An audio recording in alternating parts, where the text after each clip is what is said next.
Look out, Gotham, the clown queen of crime is here. Premiering in 2019, Harley Quinn follows Harley Quinn trying to make a name for herself after splitting from her boyfriend, the Joker. The show's different from other DC cartoons in that it's extremely violent and vulgar. This is definitely no Saturday morning cartoon. The show also has a huge cast, ranging from the members of the Justice League to the most obscure of supervillains. But in this world of heroes and villains, which ones deserve the key to the city, which ones belong in Arkham, and which ones fall somewhere in the middle? Hey guys, I'm Brad with Wicked Binge, and this is Harley Quinn, Good to Evil.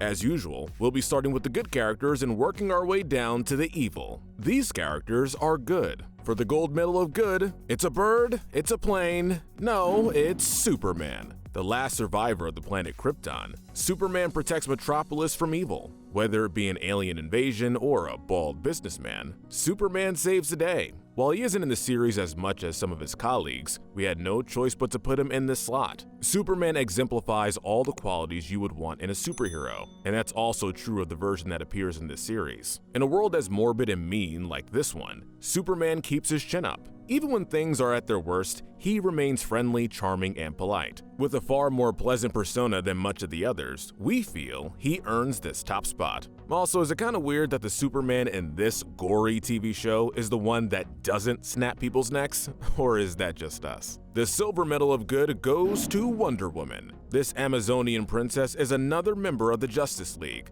Wonder Woman, or Diana, is more sane than others, even among the superheroes. She's not overly polite like Superman is, but she's also not as brooding as Batman can be. She's a no-nonsense superhero, which can be a flaw. When a mind-controlled Poison Ivy fights the League, Harley tries to reason with Diana not to kill her, because without them, Themyscira would have fallen to Lex Luthor. However, Wonder Woman isn't listening to any of it and tells Harley to get out of the battle. Although she can be hard to reason with, her sanity and devotion to keep people safe make her deserving of this second spot. Getting the bronze medal of good is the Caped Crusader, Batman. As the silent guardian of Gotham City, Batman has a lot of good going for him. He's a hero who cares for his villains. He saves Harley on more than one occasion, for example. He also helps his friends and family when things get tough, like when he counseled both Robin and Commissioner Gordon. And, of course, he's the protector of Gotham. You've got to be heroic to deal with the Joker and Bane daily. Unfortunately, there are a few things that hold Batman back from being on the same level as his friends in the Justice League. He's self-reliant to a fault. He likes to work on his own and thinks he knows what's best for himself.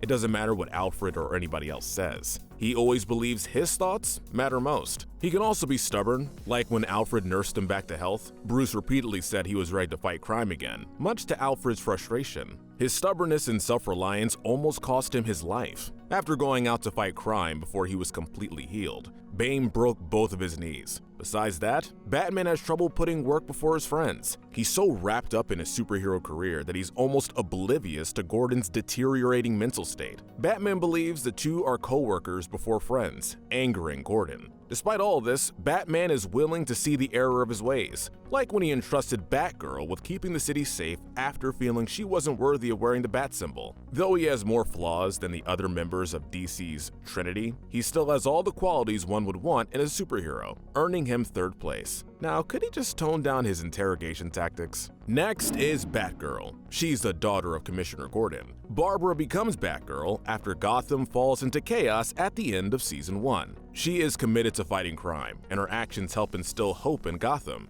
Barbara keeps the spirit of Batman alive in the city while Bruce Wayne is healing. Because of her efforts, the citizens of Gotham begin to stand up to villains like TwoFace. She's optimistic, and she's willing to work with Harley and her crew. They work together to take down the Riddler, and they remained on good terms. She may be the only superhero in the series to see the good that's inside Harley Quinn and her team. Batgirl isn't perfect, however. She can be overly animated, putting her directly in the crossfire of crime. Barbara also doesn't fully grasp the seriousness of being a superhero at times, with her uploading videos of her in action to social media. Like we said, she's not a perfect hero. However, she strives to be better as the series progresses. That, alongside her heroic attributes, firmly earn her a spot on the good list. Our final spot on the good tier goes to Robin. Robin, otherwise known as Damian Wayne, is the sidekick and son of Batman. Robin is undeniably a hero. He fights crime, saves citizens, all the hero stuff. However, he has a bigger ego than any of our previous entries, despite only being 12.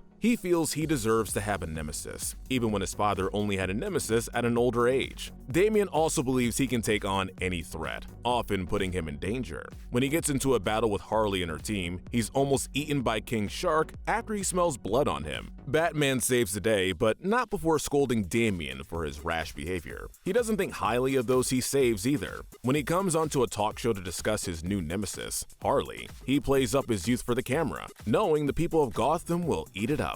He actually calls Gotham citizens rubes at this moment. His crime fighting also leaves much to be desired, as most of the villains laugh him off and easily defeat him. Overall, Robin is a hero, but when you're in trouble, you might want to find another member of the Teen Titans. And just like that, we're done with the good characters. Now we move on to the characters that aren't good, but aren't quite evil. This is the gray area. First on this tier is Kite Man. Kite Man is technically a villain in DC Comics lore. Still, he does little to nothing that is actually evil in this series, prompting us to put him on this tier. He's less of a villain and more of an idiot. He's obsessed with Poison Ivy, whom he believes is the love of his life, and this obsession often leads him to do some stupid things. When they met at a party, Kite Man gave Ivy's love potion to a group of children, unaware that the potion would kill them if a cure was not delivered in time. In a nutshell, Kite Man is a low-tier villain who's better at making kite-related puns than doing anything evil. But Kite Man actually can be of great use. Whenever Harley and the team need his assistance, he will swoop in, no pun intended. He's protective of Ivy, and he's rescued her multiple times. There were several times where Harley and the group would have been destroyed by an enemy, only for Kite Man to rescue them. Kite Man can be a womanizer, but you get the sense that he does care about those around him. He appears to focus more on his wedding venue than planting a bomb. Kite Man certainly cannot be called a hero with his career choice of being a supervillain. Still, we can't exactly call him evil when he's really done nothing of the sort. For that reason, he ends up in the gray area. Next is Commissioner Gordon. This version of Gordon is a lot more of a sad sack than any other version in DC Comics media. Just from looking at him, with his heavy bags and 5 o'clock shadow, you can tell that something is not right. Gordon is a walking mess, desperately seeking validation.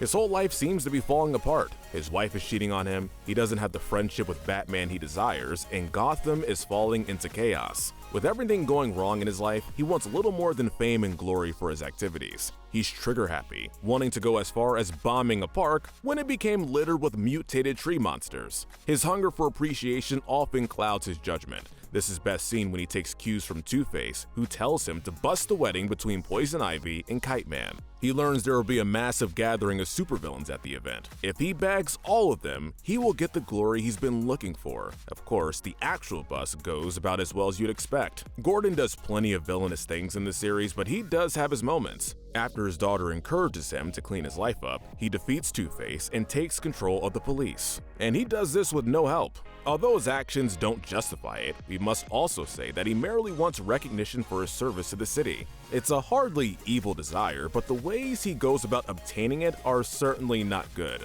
With all that in mind, we had to give Gordon this spot on the list. Next on the list is Clayface. Clayface is an actor who's made up of clay.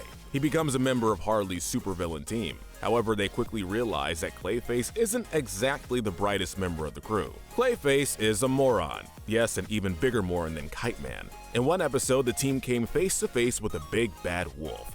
Much to the team's dismay, he legitimately thought for a moment that the wolf was a grandmother. Clayface often takes more interest in morphing in the characters and playing up their roles than he does in helping Harley and the gang. Maybe this could be forgiven if he was a good actor, but he's not that either. On more than one occasion, a plan fell apart because Clayface couldn't sell a performance, forcing the team to improvise. He's prone to breaking out in song or overplaying his roles, and he never learns from prior failures. As a villain, he's much like Kite Man in that he is incompetent and seen as no threat by the other heroes. The only time Clayface was a threat was when he was mind-controlled. This was the only instance where Clayface took advantage of his superpowers, and it wasn't even him. him. That being said, while he's far from the model supervillain, he isn't too bad of a friend. He's a nice person who would give his life to Harley or any other team members. This is proven during an episode where the team delves into Harley's mind. Clayface distracts the monstrous kid Harleys to get the group to safety. Clayface gets an F in being a villain, but he definitely earns an A in friendship.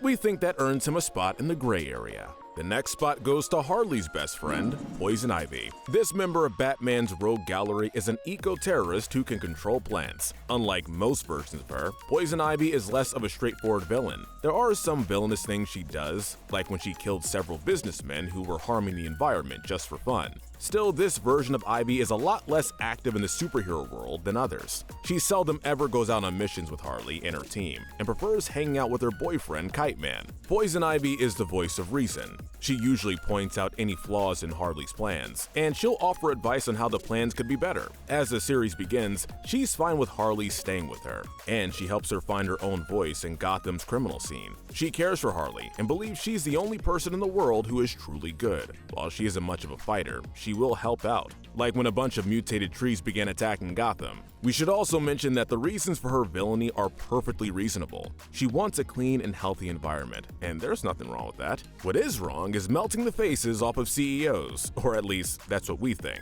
Ivy is an excellent friend, but a dangerous foe, balancing her out and putting her in the gray area. If you're around her, use recycling. The next character is a king, but he's also a shark. We have King Shark. King Shark might look like a vicious and bloodthirsty monster, but that is only half the case. For the most part, he's a very polite and friendly guy. Batgirl doesn't even see him as a supervillain, a sentiment he agrees with. He gets along well with others, and he always tries to say things nicely. Some might say he's too nice. As a member of Harley's crew, he's more competent than somebody like Clayface. Besides his strength, he's an excellent computer hacker. He can even modify vehicles, like when he turned a car into a death machine with a Gatling gun. You might be wondering, well, if King Shark is so nice and polite, why is he higher than Poison Ivy? It's because you don't want to be around him if he detects blood. As a child, he ate his brother alive when he cut his knee open. While he tries not to eat people in the beginning, he becomes more comfortable doing it as time progresses. He even became the boss of a prison during the short time he was incarcerated.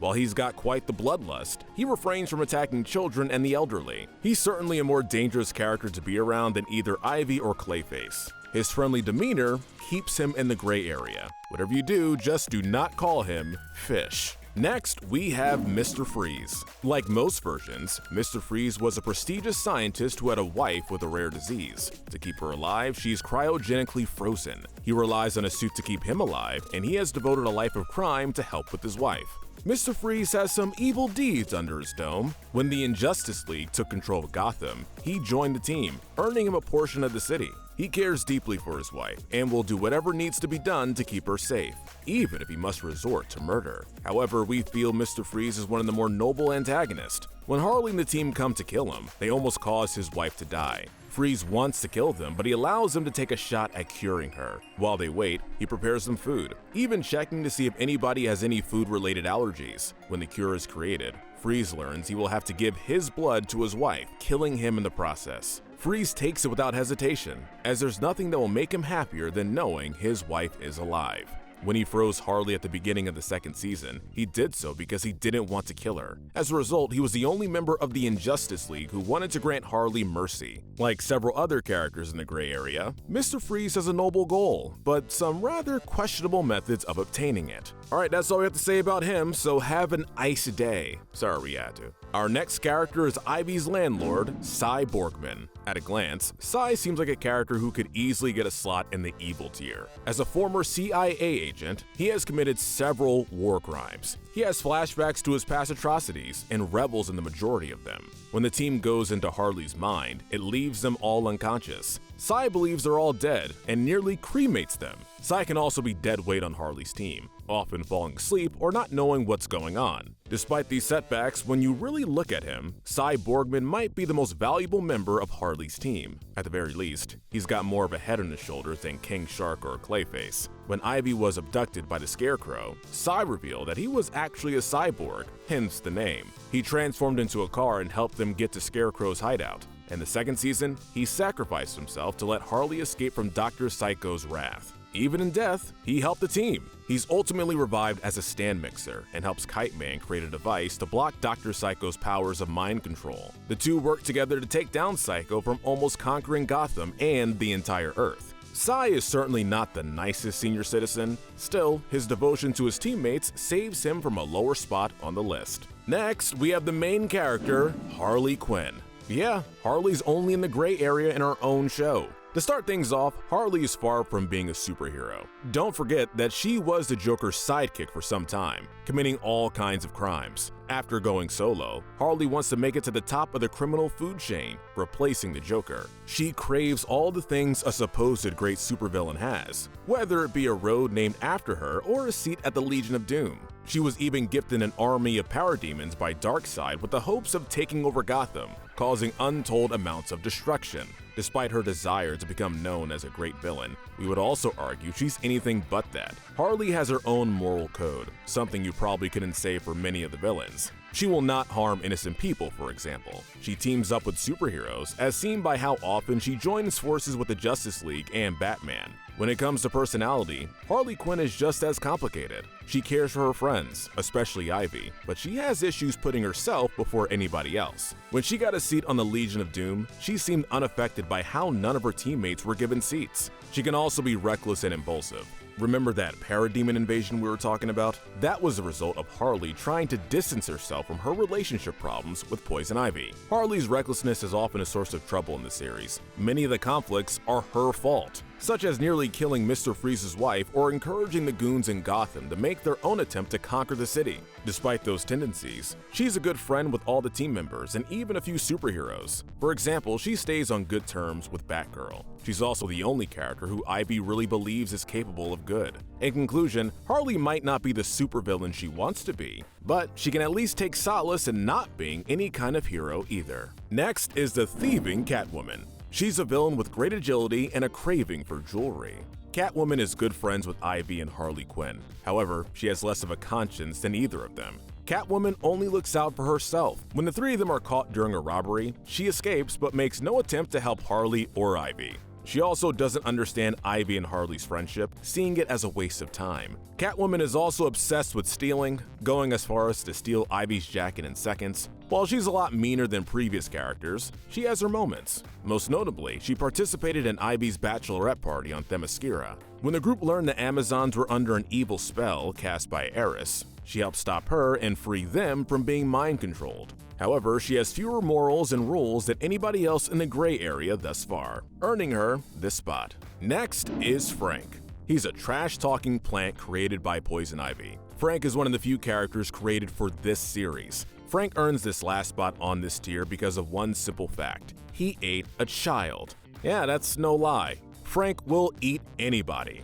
Even the nastiest of characters didn't do such a thing. That would be good enough of a reason for us to put him on the evil tier, but he has a few redeeming traits about him. While he devotes most of his time to being rude to Harley and the group, he cares for them and will help them. Later, he helped break Harley out of Arkham to get her to Ivy and Kite Man's wedding. Frank doesn't treat his friends well, and he has little morals, but he truly cares about his friends. His good deeds keep him out of the evil tier and make him the last character in the gray area. Let's hope he cuts back on the humans, though. That's a wrap for the gray area. We've now reached the characters who wouldn't look out of place in the Legion of Doom. These characters are evil. Kicking things off, we have Gotham's Reckoning, Bane. This Venom-induced supervillain in foe to Batman earns this first spot on the evil tier. He has a seat on the Legion of Doom for crying out loud. Of course he's bad. He also has a decent amount of evil deeds. This is the kind of character who sets out to kill a teenager for getting his name wrong at a restaurant.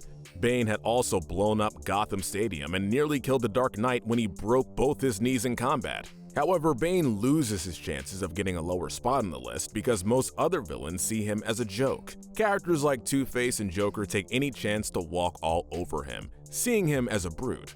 It doesn't help matters when they can barely understand what he's saying half the time. He's also, somewhat surprisingly, a lot nicer than other villains in the series. When Ivy and Harley are captured, he sends them to a rehabilitation clinic he created called the Pit. He acts as their therapist. While they get away almost immediately, it shows he has more care for his enemies than your standard supervillain. From weddings to bar mitzvahs, Bane is up for the occasion and acts respectfully.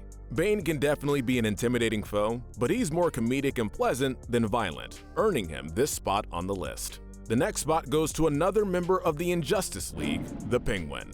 This crime boss earns this spot on the evil tier for one reason.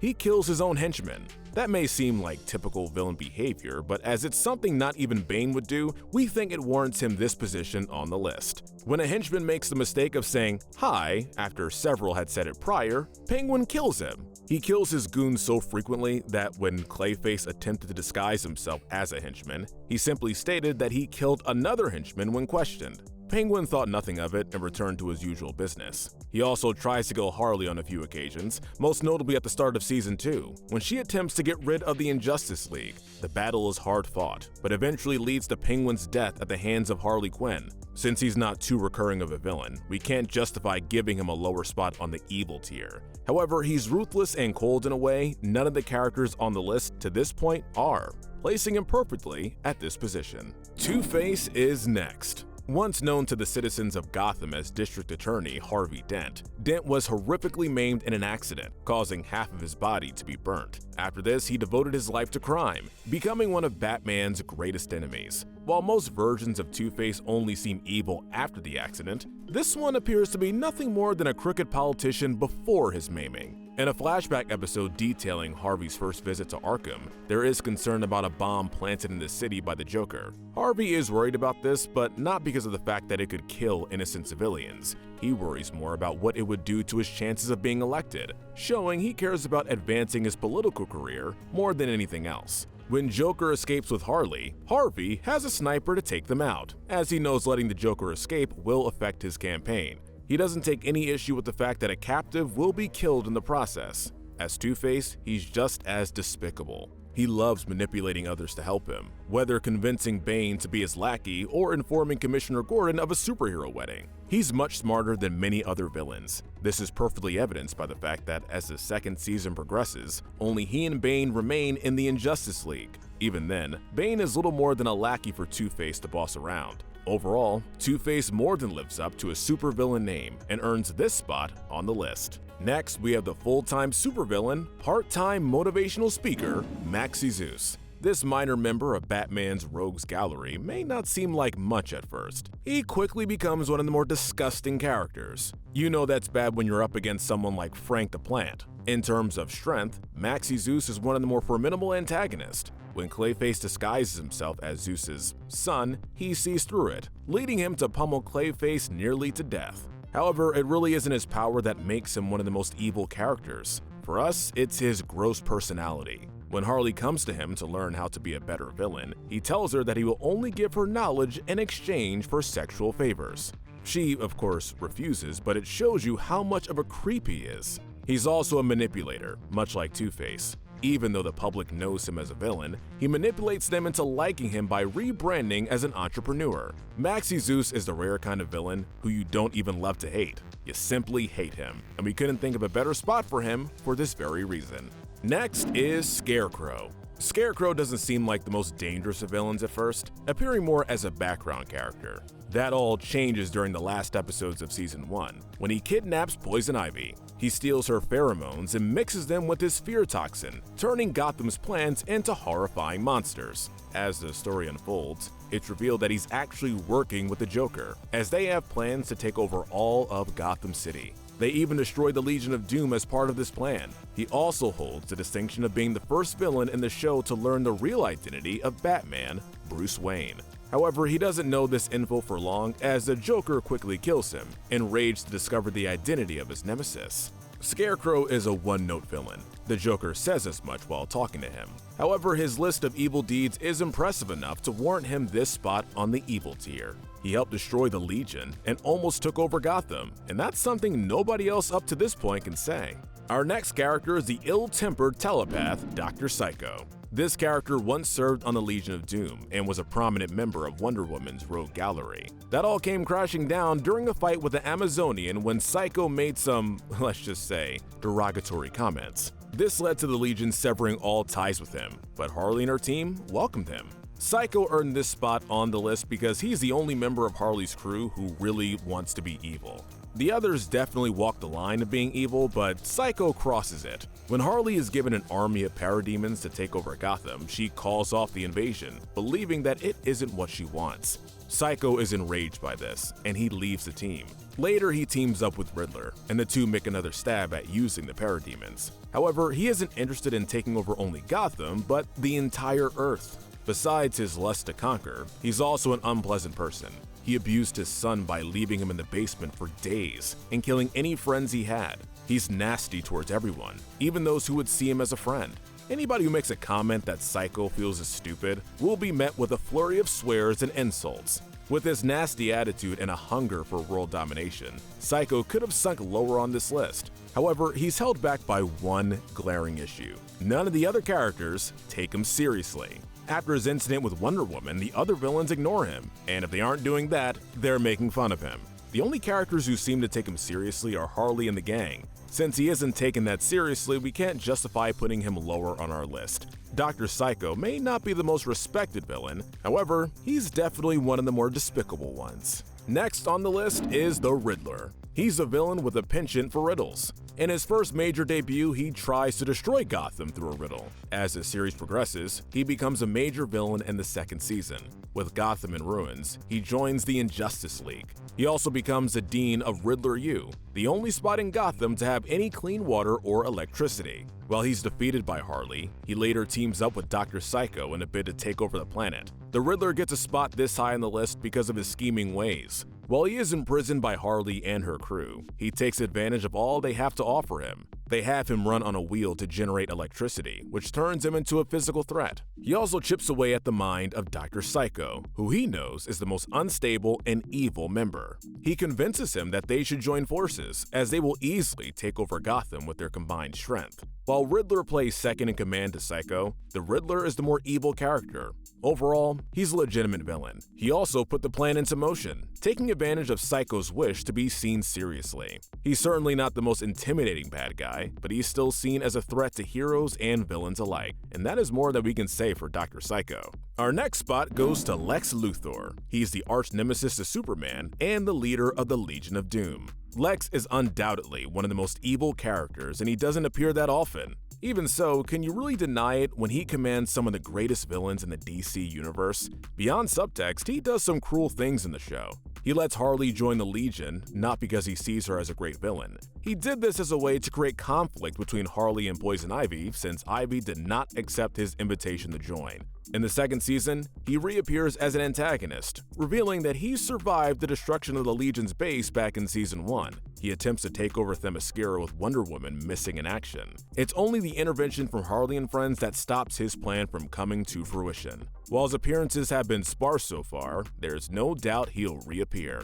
With a reputation that many villains can only dream of, how could we not put him on this spot? The Bronze Medal of Evil goes to the Queen of Fables. She is a relatively obscure character in the DC universe. This queen has the power to bring the characters of fairy tales and fables to life. She spent years trapped inside a book until she's finally released midway through the first season. After she's released, she joins Harley's crew and proves that there may have been a reason she was in prison for so long. To put it bluntly, Queen of Fables is a mass murderer. She will kill her own subordinates if she feels like it. While out on a mission with Harley, she nearly kills an entire family enjoying a party in the park. Eventually, Harley and Queen decide they aren't cut out to share a team together, and the two go their separate ways. Queen backstabs her later in the season as she teams up with Joker and Scarecrow in their attempt to take over Gotham. While she loses her life in the ensuing chaos, she does create a lot of destruction in Gotham.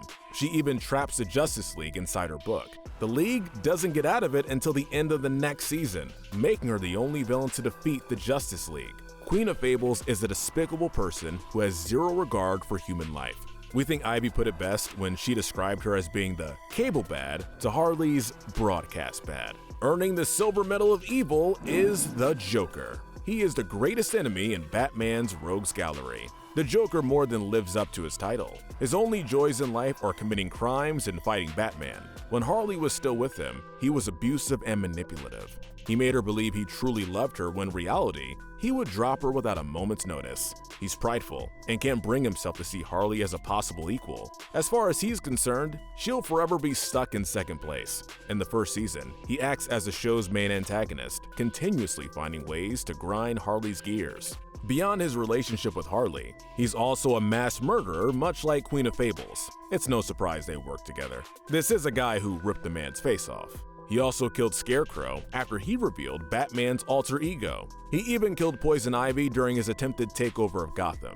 Thankfully, she was revived shortly after. Speaking of Gotham, his actions lead to the city becoming a wasteland in the second season. He destroys the Legion of Doom and makes the Justice League disappear, leading Gotham to become a case of every man for himself.